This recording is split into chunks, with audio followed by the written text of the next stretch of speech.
Hello friends, welcome back to our YouTube channel Tech and Cryptos. Today in this video let's learn about how to turn on or off the professional mode on Facebook. So let's get started.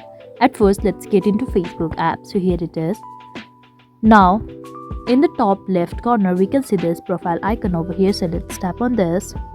Now we can see there's three dots over here. So let's tap over here and we can see turn on professional mode over here. Simply tap on this and click on turn on now.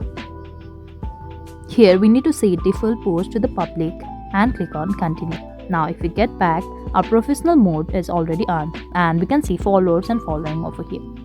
So this is all. Now to turn this off, simply tap on this profile icon again and click on this three dots, and here we can see turn professional mode off. So let's tap on this and click on continue and click on turn off. So this is all. This is how we can turn on or off the professional mode on Facebook. I hope you like the video. Please do like and subscribe. Thanks for watching.